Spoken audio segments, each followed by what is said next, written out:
په اذن د الله سبحانه وتعالی نن یې در دغه ځای پورې وایي چې اتم آیات سي. أعوذ بالله من الشيطان الرجيم بسم الله الرحمن الرحيم لتنذر لام په زیر وایو لی لام په زیر وایو لی تا په پیش د نون سره یو ځای کوو د نون ساکن دی نون ورغندی لري وروسته زال راغلی دی نو دغه نون اخفا کیږي تا چې د پیش په پیش د نون سره یو ځای کوو نون په اخفا کې پټوو په غوڼه کې پټوو څنګه وایي لیتون موږ چې مکمل نون وایي ژبه د تعلق سره موږ کوو دلته موږ اخفا کوو ژبه د تعلق سره نه موږ نون په خپل مخرج کې نه وایو لیتون ذی دا ذالی دا زیر نه ده لیتون زیره نه وایو لیتون ذی دا خپل څلور سر غاښه د ژبې په سر باندې کښېږدي د ژبې سر مو د لوړو غاښو د لاندې غاښو در منځ راوباسي دا د ذال مخرج دی لیتون ذیره دغه ذال به کشیږي نه لیتون ذیره نه دی په دې خاطر باندې که موږ یې راکش کړو دلته یا ور اچوو نو موږ تاسې ویلي چې په قرآن کریم کې هیڅ توری موږ تاسې نه کموو نه اضافه کوو دا ذال په یوه زیر باندې وایو لیتون ذیره را درنه ده زور لري او قاف دا قاف دی قاف به زور د واو سره یو ځای کوو دغه واو لین دی که ستاسو په یادېږي موږ ویل مد اصلي چې د واو ساکن وي در مخه یې پیش وي هلته موږ قاف راکشوو په مد لین کې کشېده نشته دلته موږ تاسې په نرمي او په تیزي سره وایو قاف په زور د واو سره یو ځای کوي او په تیزي سره په نرمي سره او دغه میم باندې چې دوه زوره دي یو زور دی او یو هم نون د تنوین دی نو دغه د تنوین نون زه به قلم راواخم د تنوین یو زور دی دا یو زور دی یو نون د تنوین دی نون ساکن دی ورغندی لري دغه نون په دغه میم کې ګډ سوی دی دلته دغه میم چې شد لري یو خپل میم دی او بل دغه نون په میم واوښتي دلته په میم کې ګډ سو نو چې دغه نون په هغه میم کې ګډ سو تاسې ښه پام ورته وکړئ دلته موږ تاسو ته یوازې یو زور پاتېږي دغه یو زور به د میم سره وجنګو پر میم به مکمل غونه وکړي په قرآن کریم کې په هر ځای کې چې میم شد ولري یا نون شد ولري مکمل غونه ده پکښې کې څنګه وایو مم شمدان ټینګ سره ونیسي قومم اوس نو میم زور لري الف مده دی دا بل توري په حمزه شروع سدي دلته مد منفصل جوړیږي څلور حرکت یې کشو قومم ما اوس نو حمزه په پیش د نون سره یو ځای کې د نون دلته اساسي پامي دلته هم نون ساکن و زال په پسې و نون مو اخفا کوي عین توري دی دلته هم نون ساکن دی زال په پسې دی نون اخفا کوو څنګه وایي انذر قوما ما انذر آباؤهم حمزه تیره زور لري دلته مد اصلي د الف دی د حمزه دوه حرکته کشو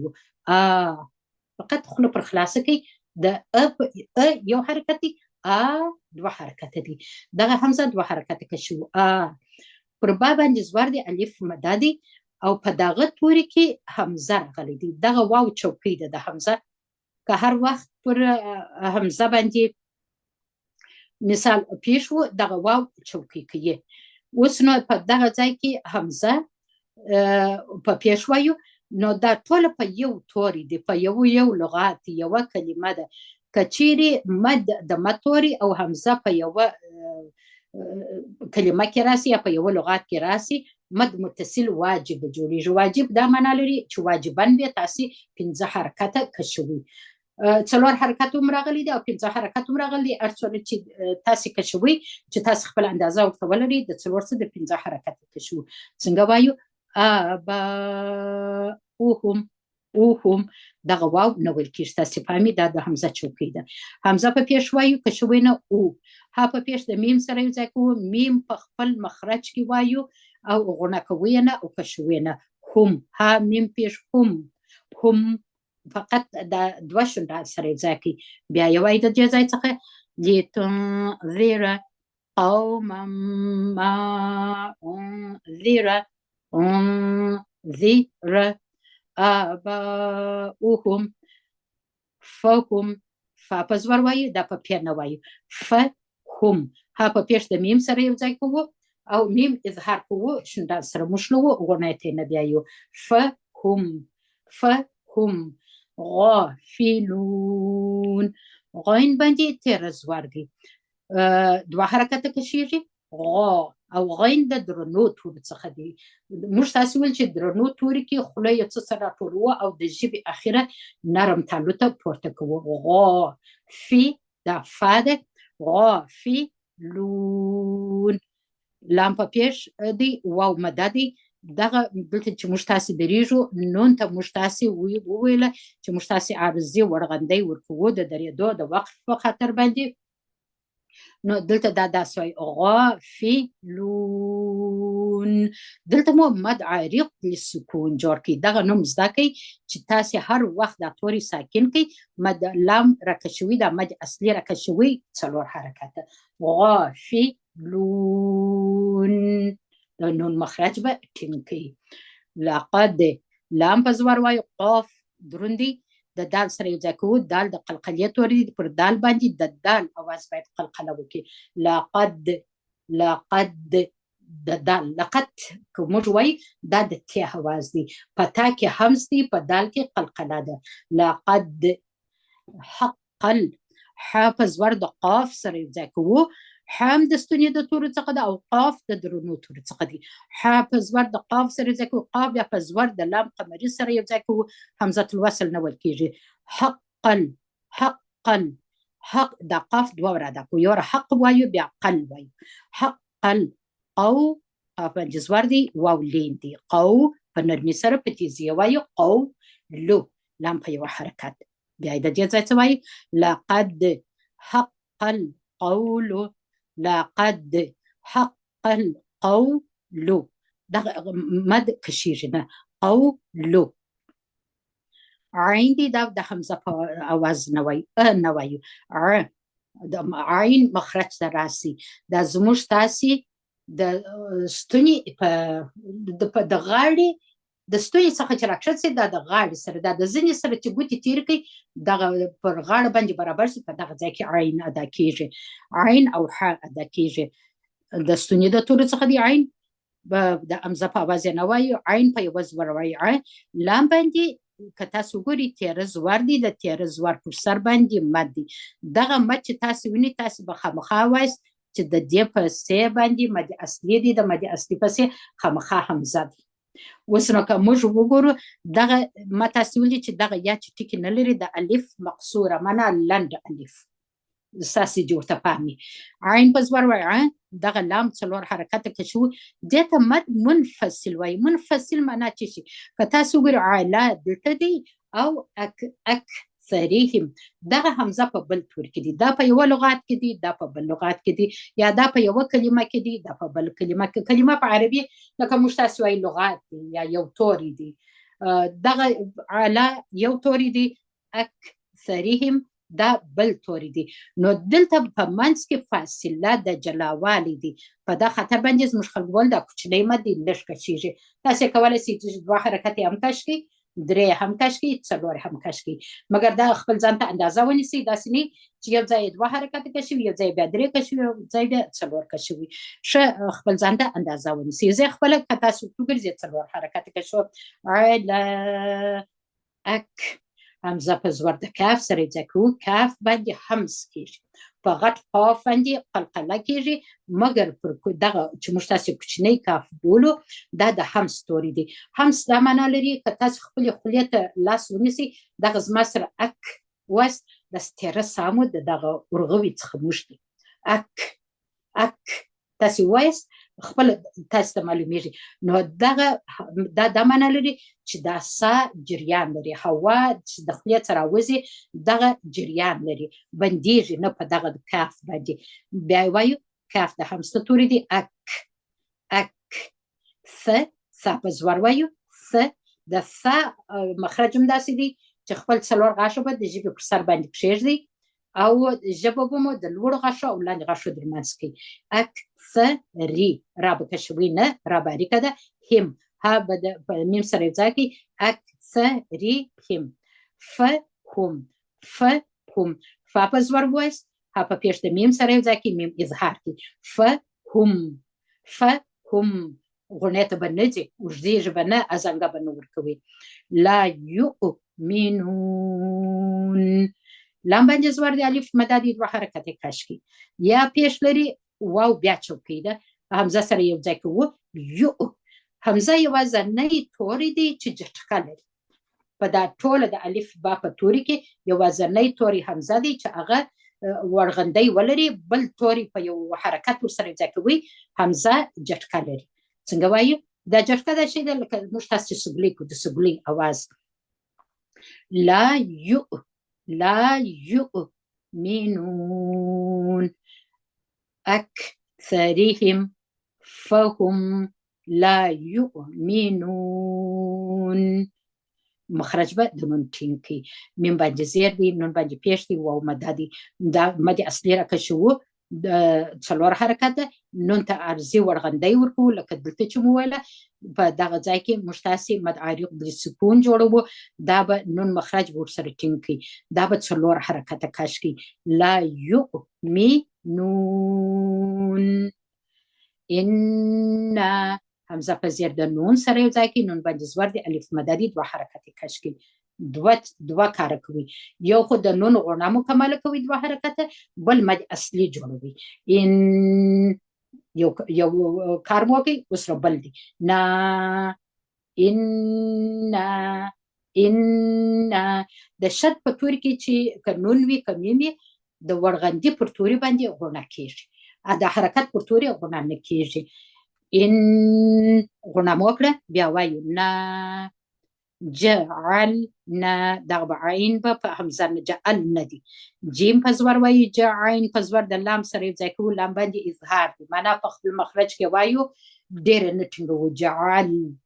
جعل نا نون باندې زور دی الف مدادي دوه حرکت کشو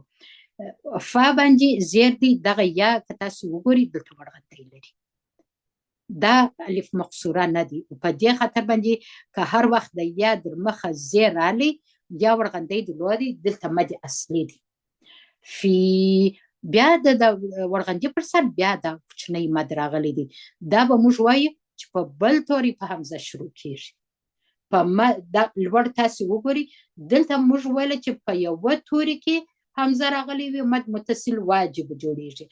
دلته په دغه ځای کې مو ویل چې مد منفصل جوړیږي موږ خلکو به دغه غټ مد بلی او دغه به کوچنی مد بلی نو دغه د کوچنی مد علامت دلته راغلی ده که تاسو وګورئ یا په دغه توري کې د مد توري او همزه په دا بل توري کې دی فی اعناقهم همزه په زور د عین سره ځای کې عین ته کوشش وکړي چې جټکه ورنه کړي د عین په اواز چې وایست عین د نرمو تورو څخه دی زور شدت ډېر نسته پکې کې نا نون باندې زور دی الف مدادي دوه حرکت مکش کی قاف په یو زیر وایي قی ها په زیر د میم سره ځای کوو میم باندې مشتاسي اظهار کوو اعناقهم اغلالا اوس نو همزه په زور د غین سره یو ځای کې غین د درنو تورو څخه دی لام باندې تیر زور دی دوه حرکت کش کی دلته چې راسو بیا پر لام دوه زور دی اوس په نو وګورو چې دلته چې شي په پسې دی که تاسو وګورئ دلته فا په پسې ده فا د همز تور د وبخښي د اخفاء د تور څخه ده نو دلته دغه د تنوین کې چې یو زور دی یو نون دی دغه نون د تنوین موږ اخفاء کوو پټوو یې په غوڼه کې پټوو څنګه وایي اغلالا دوه حرکت غوڼه د اخفاء اغلالا لا ژبه به د تعلق سره مشکلي فهیه فا په زور وایي ها په زیر وایي یا په زور وایو که شدنه څه پکې کې یو حرکت دی فهیه هي یا اکثر خلک داسې شدت ورکوي چې فهیه که دا فهیه وایي تاسې په دې پوه شئ چې یا ته شد ورکوي یا یې دوه ور وایي هغه بیا داسې راځي زه به دلته شد ورته کړم دغه اوس موږ داسې وایي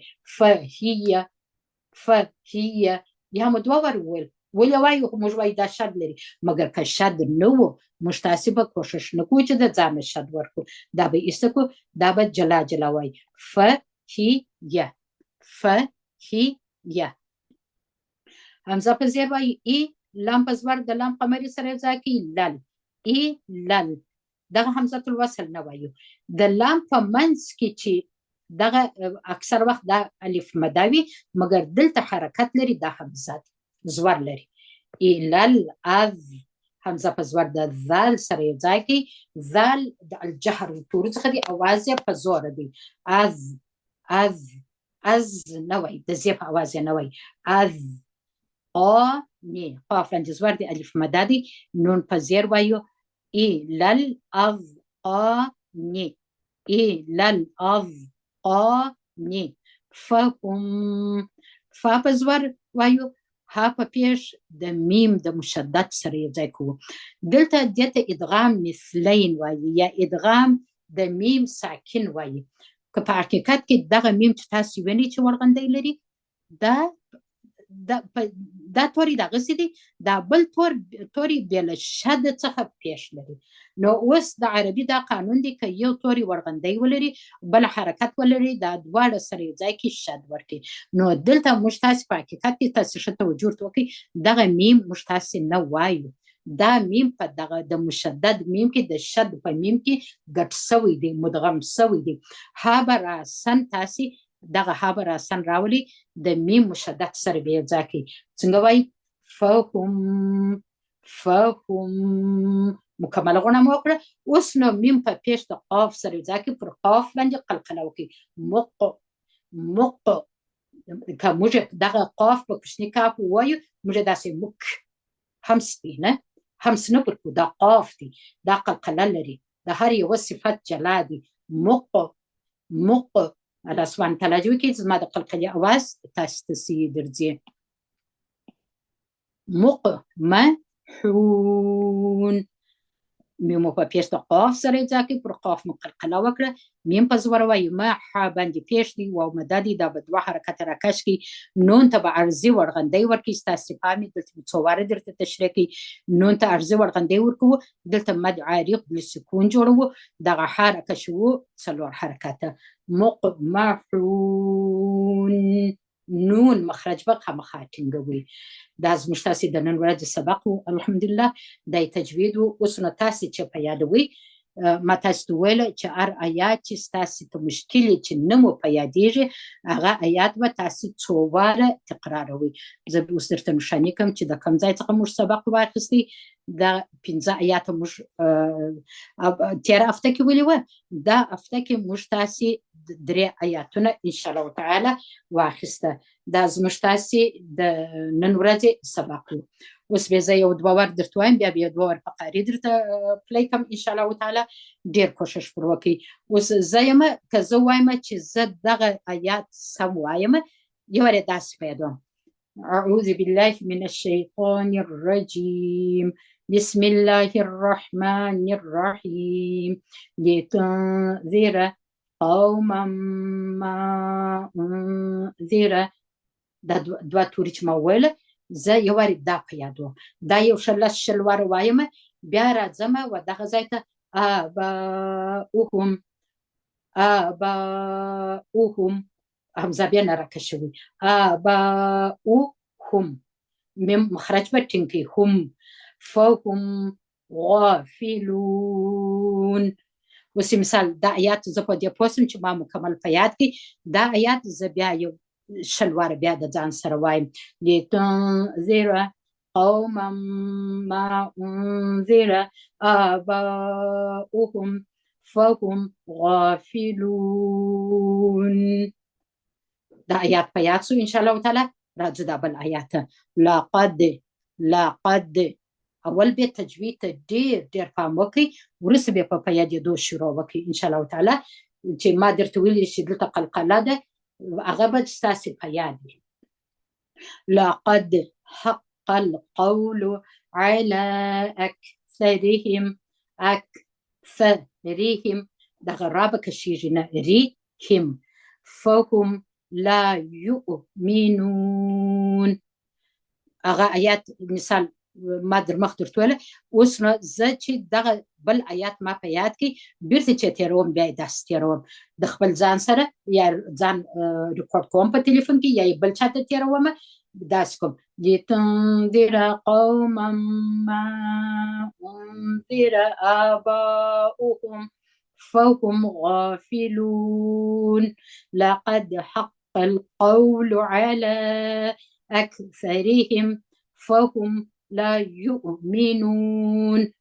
بدوا آياتك غلطين لرم دريم ترازم إنا جعلنا في أعناقهم أغلالا إخفاء إيرنسي أغلالا فهي وجدي جبنا يو حركتي إلى الأذقان فهم مقمحون دا زبر دي آيات بان كاركم چه دامي پياتنا وسنو دريسر آياتنا پيادوام چه پياد مسا دا دريسر آياتنا زخبل منزت نشلون پي ورکات كواي کوشش کوم چې توري مي رڅخه پات نسي دا غزايت خموه بسم الله الرحمن الرحيم لتنذر قوما ما أنذر آباؤهم فهم غافلون لقد حق القول على أكثرهم فهم لا يؤمنون إنا جعلنا في أعناقهم أغلالا فهي إلى الأذقان فهم مقمحون لتنذر قوما ما أنذر آباؤهم فهم غافلون لقد حق القول على أكثرهم فهم لا يؤمنون إنا جعلنا في أعناقهم أغلالا فهي إلى الأذقان فهم مقمحون لتنذر قوما ما أنذر آباؤهم فهم غافلون لقد حق القول على أكثرهم فهم لا يؤمنون إنا جعلنا في أعناقهم أغلالا فهي إلى الأذقان فهم مقمحون الحمد لله أسبوع دوارة فقاري السرواو لتنذر قوما ما أنذر آباؤهم فهم غافلون لقد حق القول على أكثرهم فهم لا يؤمنون إنا جعلنا في أعناقهم أغلالا فهي إلى الأذقان فهم مقمحون لتنذر قوما ما أنذر آباؤهم فهم غافلون لقد حق القول على أكثرهم فهم لا يؤمنون إنا جعلنا في أعناقهم أغلالا فهي إلى الأذقان فهم مقمحون لتنذر قوما ما أنذر آباؤهم فهم غافلون لقد حق القول على أكثرهم فهم لا يؤمنون إنا جعلنا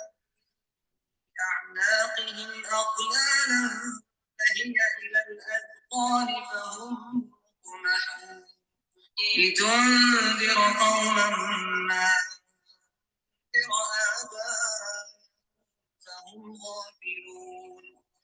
لقد حق القول على أكثرهم فهم لا يؤمنون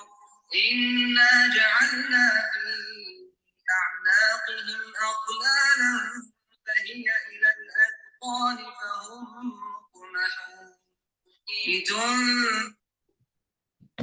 الحمد لله. سبحان ربك رب العزة عما يصفون وسلام على المرسلين والحمد لله رب العالمين آمين. الله سبحانه وتعالى درت أسانك. السلام عليكم ورحمة الله وبركاته.